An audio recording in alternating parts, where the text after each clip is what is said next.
Загрязнение без границ.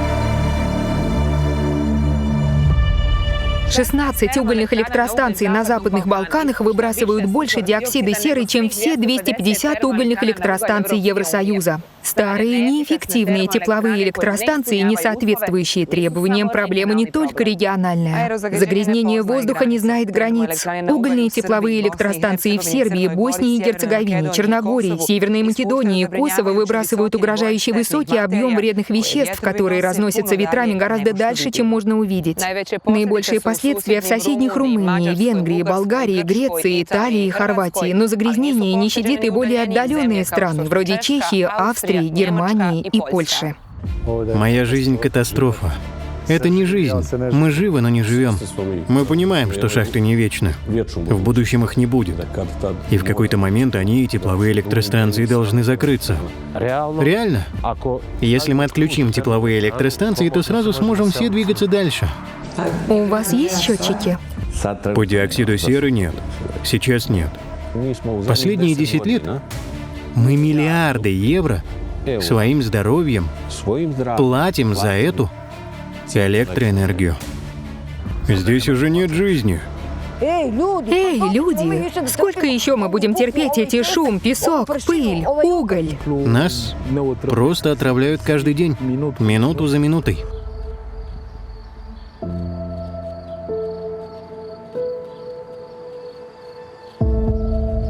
Все люди болеют. Здоровых нет. Никогда не знаешь, что случится завтра. Тут трудно дышать.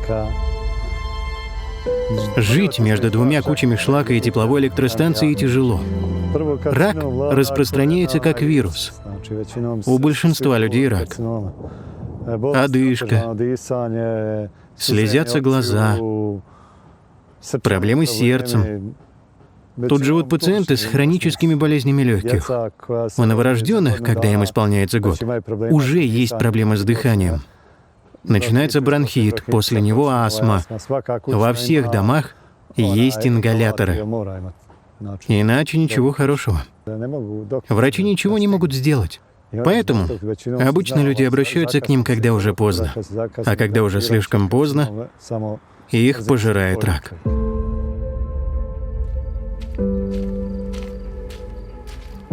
Воздух в Тузле будет не свежим, а смердящим до того момента, пока мы не прекратим сжигать ископаемое топливо.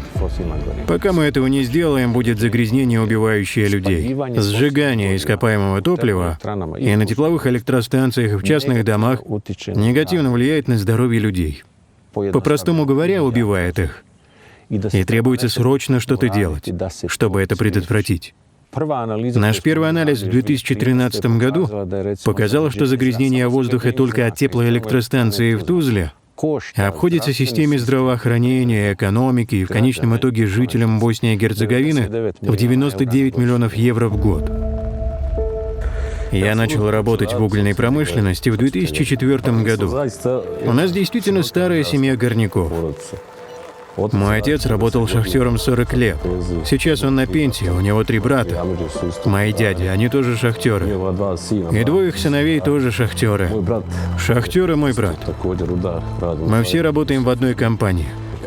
И когда ты спускаешься в забой, ты видишь какую-то человечность, которой нет на поверхности. Ту связь между людьми, которой нет на поверхности. И то, что твой коллега под землей важнее, чем твой брат наверху. И с каждым годом ситуация становится все тяжелее и тяжелее. Однако из-за безразличия правительства Федерации и в значительной степени государственной энергокомпании у нас сейчас, например, 3 тендера на приобретение новых больших участков, которые были отклонены. Мы не получили обещанных инвестиций. Мы не получили достаточно людей для работы. Сейчас нас обвиняют в том, что мы непродуктивны, что мы нерентабельны. Но все эти стратегические решения должны были принять федеральное правительство и госэнергокомпания. Это же они назначают директоров шахт.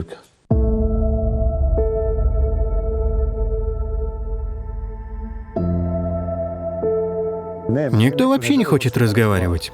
Никто не хочет, чтобы мы начали решать проблемы. Мы не хотим ворошить прошлое. Что было, то было. Этого не изменить. Но давайте начнем. Желание местных жителей начать оздоровление. Главное желание. По сути, это население исчезнет. И это самое печальное. И когда я говорю «исчезнет», я не о том, что они переедут. Они все коренные жители. Тепловая электростанция, энергокомпания пришли к ним на их территорию и только разрастались, росли, и поэтому люди умирали. Очень немногие приезжают сюда. И когда приглашаешь друзей на шашлыки, люди даже не приходят. Все знают, какая тут жизнь, как тут все живут. Легче всего травить людей, а не инвестировать во что-то. И это единственное решение для той стороны. Любая инвестиция повышает стоимость киловатт-часа. Поэтому математика для энергоиндустрии, что для нее выгоднее? Продолжать травить людей или сокращать свою прибыль? Мы не говорим и не просим, чтобы теплоэлектростанции закрыли уже завтра. Мы предлагаем начать процесс их закрытия в течение 10-15 лет.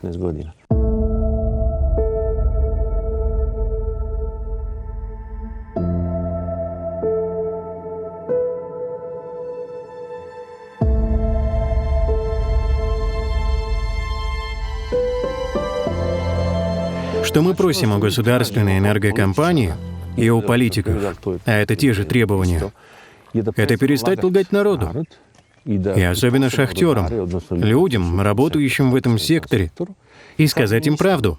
Декарбонизация будет. Она неминуемо случится через 10-15 лет. Давайте посмотрим, как можно трудоустроить людей, которые потеряют работу в этом секторе.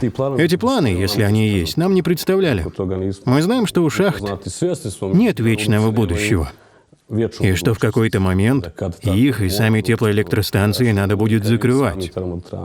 Страх декарбонизации неоправданный.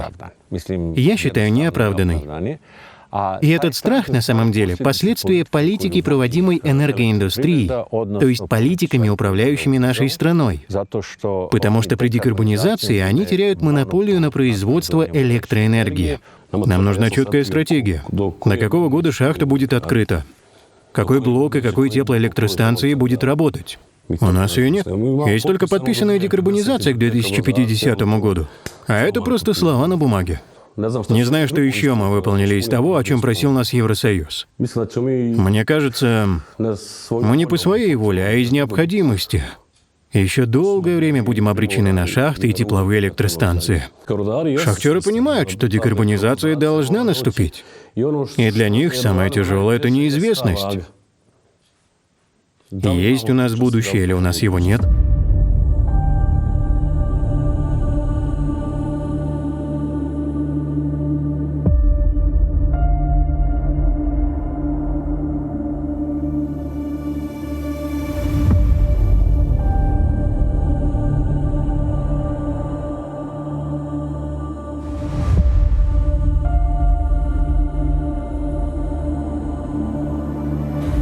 Денис, что это?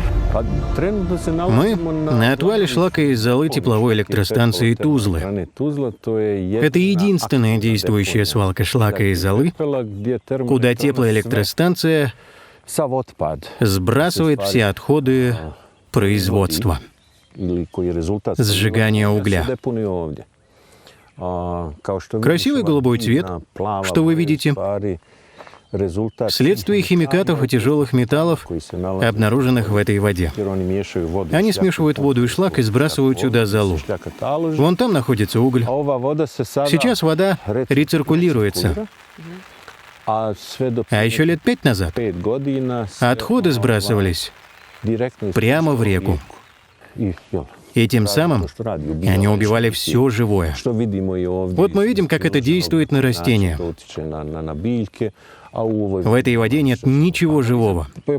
Анализы сначала показали, что уровень pH где-то около 11-12, а это крайне вредно. Кроме того, они показали наличие тяжелых металлов, присутствующих в угле и золе.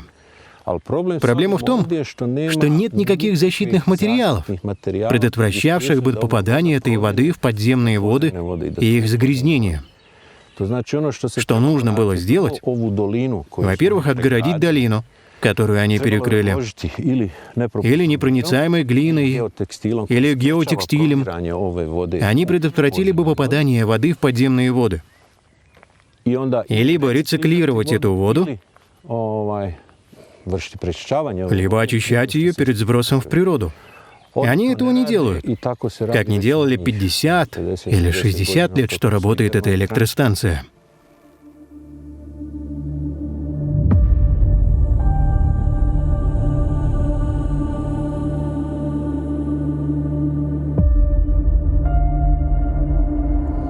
Теплоэлектростанция «Углевик» — главный загрязнитель в Боснии и Герцеговине. Сравнительно небольшая электростанция выбрасывает огромные объемы опасного диоксида серы. В 2016 году она выбросила больше СО2, чем все немецкие электростанции вместе взятые.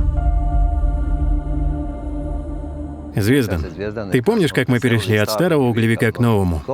Сколько тебе тогда было лет? Вообще-то гораздо меньше, чем тебе. Жизнь тогда была хорошей.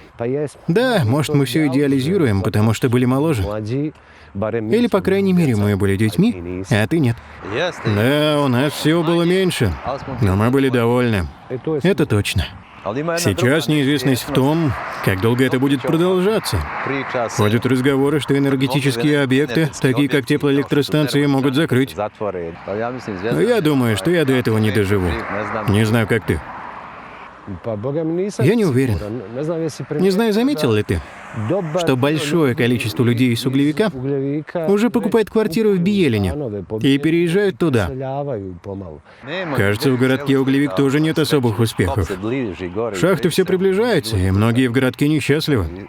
Ожидают какой-то экспроприации. Надеются, что шахта расширится.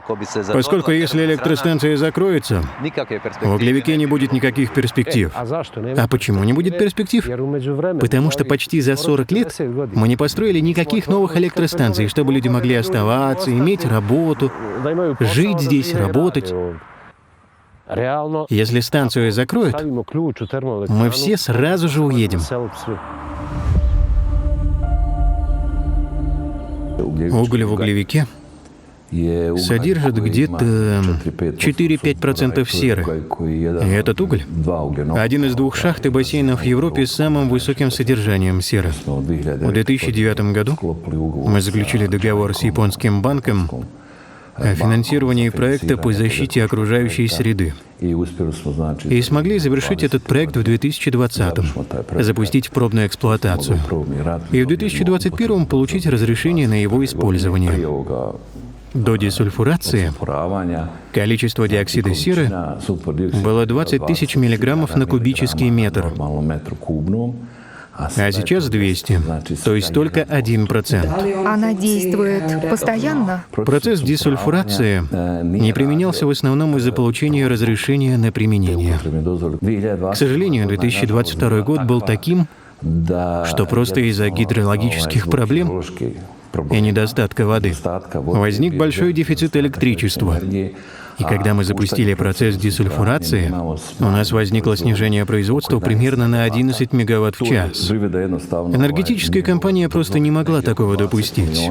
Стоимость десульфурации — около 10 миллионов евро в год. Мы все видели, что система не работала круглый год. Мы очень хотим, чтобы она работала, поскольку это гарантирует качество воздуха в углевике и здоровую жизнь. Поскольку проект включает в себя свалку для известняка от процесса десульфурации, мы живем в некой правовой неопределенности. Мы считаем, что нас дискриминируют, что наши основные права и свободы ограничены. В том смысле, что мы не можем вкладывать в свою собственность, не можем строить, не можем расширять свои возможности в плане выращивания фруктов, сельскохозяйственных культур, поскольку это долгосрочные вложения. Мы не можем этого делать, потому что не знаем, понадобится ли шахте или электростанции эта земля или нет. Поэтому сегодня у нас есть стратегические партнеры из Китая, которые приехали и проверили качество гипса. Это побочный продукт процесса десульфурации. Производство гипса при работе весь год где-то 200-250 тысяч тонн, и эта фабрика будет потреблять 200 тысяч тонн, производя около 20 миллионов квадратных метров гипсокартона. Прямые иностранные инвестиции — более 50 миллионов евро. Там будет около 100 работников. В последнее время, когда экология становилась все более важна, мы начали думать, как это отразится на нас. После анализов и мониторинга в течение 6 месяцев оказалось, что эти превышения превышения гораздо больше допустимых. В постановлении правительства Республики Сербской указано, что нормы могут превышаться только 3 раза в год, а они превышались намного чаще. Сейчас у вас есть счетчик? На данный момент нет. На диоксид серы нет.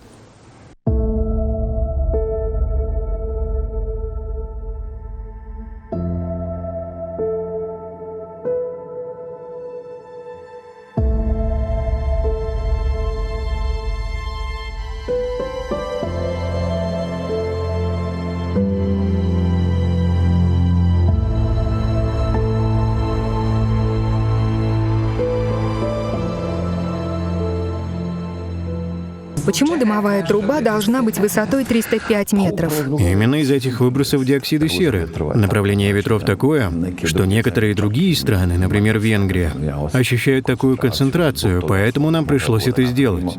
В противном случае европейское энергетическое сообщество сократило бы сроки нашей работы в течение года, минимум на 6 месяцев, если бы мы не проводили десульфурацию.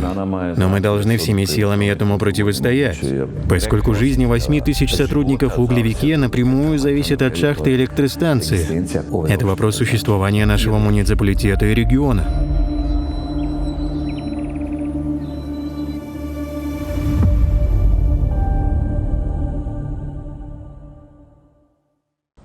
Печальный европейский рекорд электростанции «Углевик» был побит в 2016 году вдвое более крупной теплоэлектростанции Костолыц-Б в Сербии, выбросившей еще больше диоксида серы.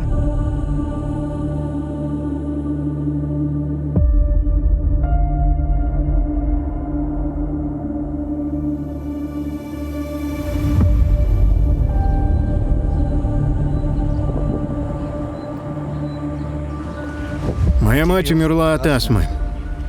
У меня у самого астма. 2 или 3 года, я даже не знаю, 5. Это нехорошо. Внучка, внук, семья. Дом в критическом состоянии. В трещинах внутри и снаружи. Для жизни людей это нехорошо. Вода плохая, она загрязнена. Воздух плохой. Насосы у меня 3. Полная сумка лекарств. Никто не приходит спросить, как мы тут. Заключить договор, чтобы перевести нас отсюда. Дать нам жить, как остальной нормальный мир. Ничего. Мы как будто не существуем. Они продолжают работать и их выбрасывают. Запустили еще одну конвейерную ленту, новую. Насыпают отсюда в 50-60 метрах. Только пойдут пыль и вибрации, дом как будто падает. Он нас убьет, только убегать.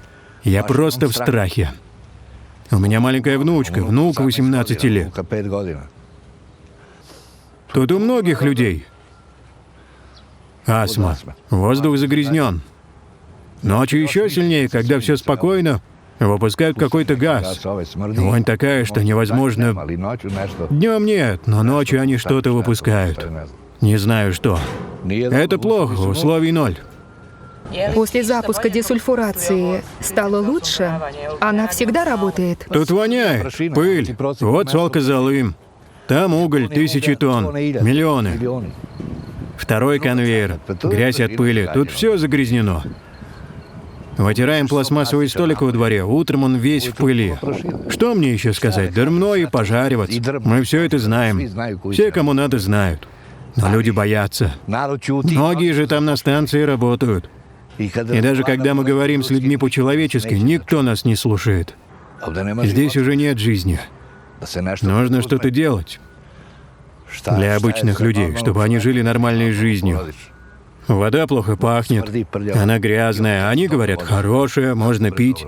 Какая хорошая? Считают нас за дураков. Ужасно, что с нами так поступают.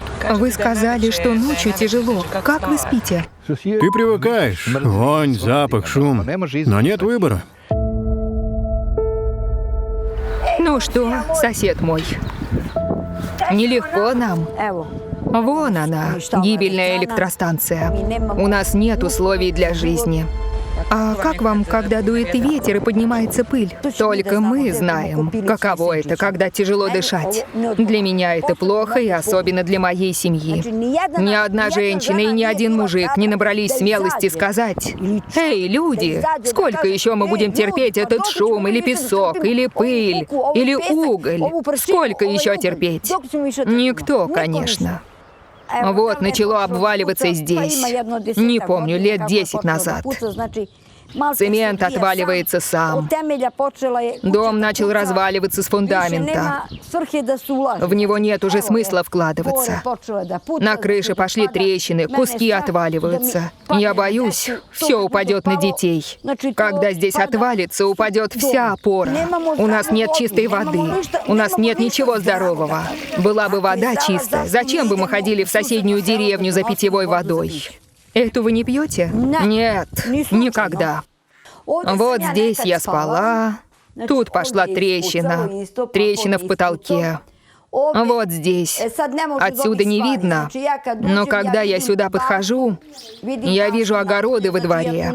Я не могу там спать. Все разваливается. Крыша скоро упадет мне на голову. Вот здесь спит мой супруг Златиша. У него проблемы с легкими. Недостаток кислорода в мозгу. Без этого конденсатора кислорода, или не знаю, как он называется, он не может спать. Если необходимо, он использует его и днем. Он его губит, этот воздух. Когда мы бываем в моей деревне Речице, там все окей. Он не задыхается. Приезжаем в Дромно, это его дом. Он не может дышать. Ему нужен чистый воздух. Где мы живем? В загрязненном воздухе. Костолыц-Б – одна из немногих угольных электростанций в регионе, оснащенная системой контроля за загрязнением. До ее ввода в строй в 2016 году 2 блока станции потребляли почти 6 миллионов тонн бурого угля. Костолыц-А и Б производят 6 миллионов мегаватт электростанций, достаточных для ежегодного снабжения 1 250 000 домохозяйств в Сербии. Данные газоизмерительных станций не показывают повышение уровня выбросов в конкретном районе. А что показывают замеры в Костолыце? Они показывают, что превышение все еще высокое, и уровень выбросов, по данным 2021 года, снизился. Но это отчасти потому, что электростанция работала не в полную мощность. Поэтому уровень выбросов в 2021 был ниже, но все равно во много раз выше допустимого, до 3,5 раз выше. Невозможно было снизить уровень выбросов с первоначальных 4500 миллиграммов на кубический метр до примерно 200 миллиграммов. Сейчас система десульфурации постоянно работает на полную мощность. Станция получила разрешение на ее использование в январе 2023-го. После этого она работает. В течение 2022-го она была в тестовом режиме. В основном работала. Если посмотреть на уровень выбросов, насколько мы обещали понизить и сколько мы выбрасываем на практике, то он все еще высокий. В несколько раз в масштабах страны, примерно в 6 раз вредных веществ выбрасывается в воздух больше, чем допускается. Мы ожидаем снижения примерно на 18-19% к 2030 году и на 25% к 2035. Но план в том, что станция, чей объем производства будет сокращен, и оставалась в готовности и способной работать. Оставалась в так называемом холодном резерве. 6-7 лет назад в стране не было на это реакции. Затем пару лет они это отрицали. И только в 2020-м наступил момент, когда власти на самом высоком уровне понемногу, стыдливо стали признавать, что, возможно, есть некоторые проблемы с загрязнением. Стратегия развития энергетики, национальный энергетический и климатический план, низкоуглеродная стратегия, которые должны определить цели и динамику, и некие планы действий уже разрабатываются. Нет оценок, сколько десульфурация будет стоить. Но что еще важнее, я не думаю, что есть оценки того, как она будет финансироваться. Процесс функционирования энергетической компании Сербии, с которым мы начнем процесс декарбонизации, перехода от тепловых электростанций к возобновляемым источникам энергии, потребует вложения примерно 8,5 миллиардов к 2035 году. В программе защиты атмосферного воздуха говорится, что жители Сербии должны дышать чистым воздухом где-то к 30 году. Сама программа очень амбициозная, ее исполнение уже отстает на год. Так что, когда появится чистый воздух, большой вопрос, и у меня нет на него ответа. В предыдущий период мы инвестировали в защиту окружающей среды примерно 500 миллионов евро. Преимущественно и главным образом в тепловые электростанции. Государственная компания «Электроэнергетика Сербии» планирует новую станцию в Костолице на буром угле мощностью 350 мегаватт Б3. Ее построит китайская компания. Проект профинансирует китайский Эксимбанк через кредит на 608 миллионов долларов, предоставленный правительству Сербии в декабре 2014 года. Кредит также предназначен на расширение открытой шахты в Дрмно и увеличение ежегодных объемов добычи бурого угля с 9 до 12 миллионов тонн. Костолац Б3 станет одним из самых эффективных блоков системы. Он превзойдет некоторые другие, менее эффективные блоки. Декарбонизация — процесс, который продлится, как вы сами сказали, до 2050 года. У нас будут значительные инвестиции в тепловые электростанции и в шахты для обеспечения надежности снабжения Республики Сербия. Наши внутренние источники энергии сами по себе ненадежны. Это даже не вопрос вклада в глобальную борьбу с изменением климата, а скорее вопрос качества самого топлива. Вопрос старости наших теплоэлектростанций и их эффективности и производительности, которая в какой-то момент, в декабре 2021 упала на 10%.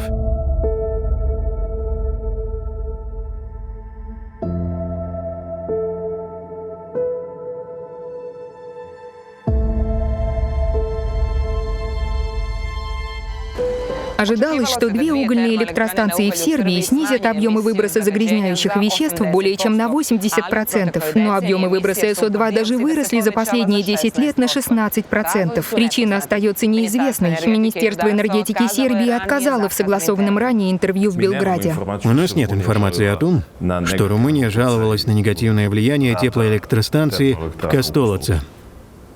Изучение последствий влияния нового блока в Костолоце соответствовало всем требованиям и процедурам, которые предусматривает международное сотрудничество, когда дело касается проектов, имеющих трансграничное воздействие. Вопрос проведения трансграничных консультаций возникает на практике после инцидента. Нет твердой уверенности в том, что возникающие сейчас проблемы создают сложности в каком-то другом месте.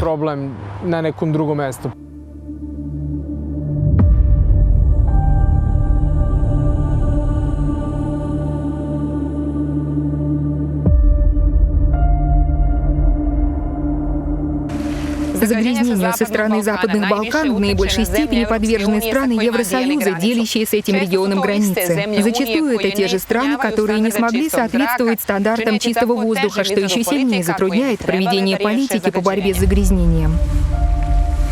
И я бы не сказала, что правительство Румынии предпринимает осознанные усилия к тому, чтобы узнать о таких вещах, не говоря уже о том, чтобы информировать жителей. И, возможно, они решили особо не вдаваться в причины несоблюдения со стороны других стран из опасения, что узнают про их собственное. Когда в 2021 мы проводили моделирование «Соблюдайте или закрывайтесь», главным образом изучая последствия для здоровья людей со стороны несоблюдающих требования угольных электростанций на Балканах, были довольно большие цифры, касавшиеся Румынии. Около 4 случаев преждевременных смертей, вызванных трансграничным загрязнением, исходящим от угольных электростанций в Западных Балканах. Ранее в этом году Bankwatch Румыния выпустил исследование, и только 1 из 8 действующих станций соблюдает нормы. И эта одна работает на самом деле только примерно 30% времени. У угольных электростанций в Румынии тоже есть свои проблемы. Ее начали строить, когда мне было 6 или 7 лет. Построили ее в эпоху Николая Чаушеску. Тепловую электростанцию. Поначалу мы не ощущали загрязнения, но в последние 10 лет становилось все хуже и хуже. И становится все хуже и хуже. Поверьте нам, мы сметаем золу со своих дворов. Мы ходили к ответственным за электростанцию. Не только мы, но и еще люди. Но никто не обращает на нас внимания. Для них мы просто не существуем. Весь наш поселок для них не существует. По нашему опыту, правительство страны возлагает эту ответственность на местные власти.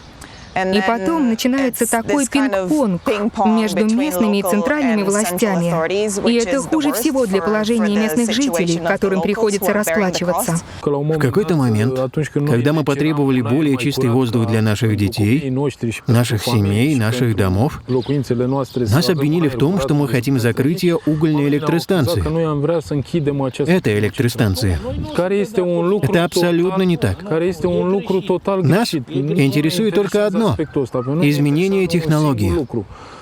Изменение технологии означало бы, во-первых, переход на газ и прекращение использования угля.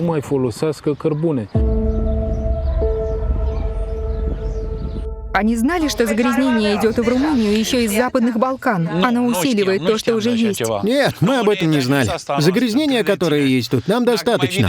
Поверьте, если оно дополнительно идет к нам, и с другой стороны, когда это облако достигает определенного участка, оно начинает рассеиваться и опадать на землю. Это рядом с Краевой. Думаете, наша ситуация намного хуже, чем там у них? Я думаю, она такая же. Будем реалистами. У них ведь те же технологии. Они постоянно нас загрязняют. Даже не знаю, как вам сказать. У нас уже нет надежды. Наши надежды пропали. Мы должны найти решение, устраивающее нас, тех, кто дышит этим воздухом, и тех, кто работает в этой индустрии. И если будет воля, я считаю, найдется и способ. Исполнить план, устраивающий всех. Иметь более чистый воздух, чем сейчас. Вложения окупятся тем, что люди будут жить дольше.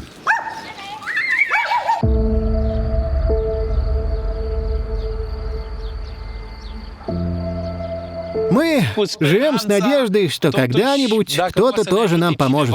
До сих пор никто не обращал на нас внимания. Если это невозможно для нас, то пусть хотя бы наши дети будут дышать чистым воздухом. Если люди не выйдут с протестами на улицу, если примут ситуацию такой, какая она есть, ничто никогда не изменится. Более того, если у них есть средства, им нужно судиться с правительством и с местными властями. В конце концов, дело касается нашего здоровья, здоровья наших детей и нашего общего будущего.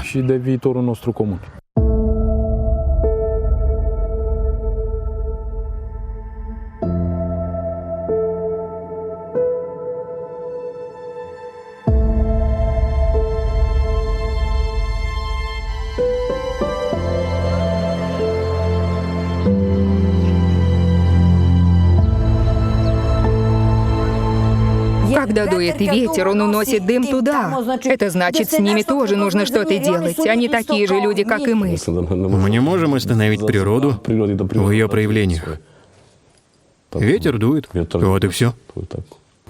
Возможно, мы выплатим им какую-то компенсацию, может быть, не знаю. Я думаю, нам лучше всего действовать сообща, чтобы они оказали нам поддержку и при этом спасли себя. Потому что время нас забирает. Оно нас заберет. Здесь мы приближаемся к концу. Но и они тоже постепенно исчезнут. 100, 200, 300 километров отсюда — это недалеко.